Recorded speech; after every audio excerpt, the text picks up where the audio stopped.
rewind function is a very easy to understand. That is, it is only for rewind purpose. Rewind means what? Go to the beginning.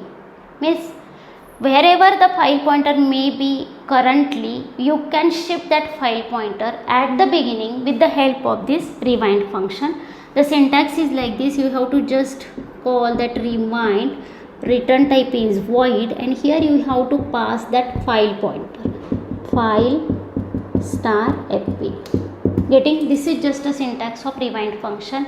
If currently you have opened any file in read mode, suppose, and you are reading something from that file and you are at any middle position, and again if you want to start reading from beginning, then you can do that with the help of rewind function. How? Let us see. File star fp is a file pointer.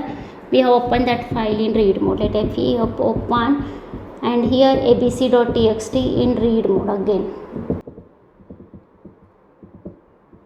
Getting? Now printf that %c comma f get c fp. Here it will read the first character from that file and will shift that position indicator to the next byte.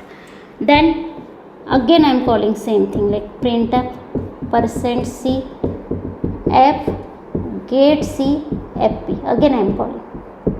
Let contents are like again hello. These are the contents, suppose.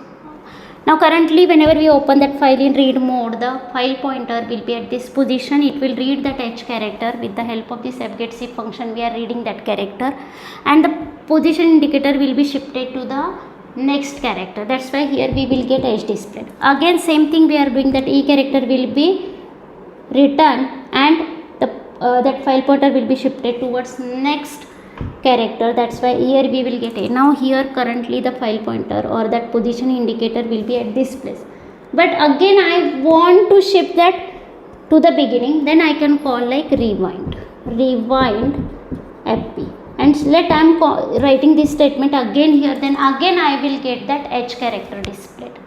Getting? This is all about rewind function.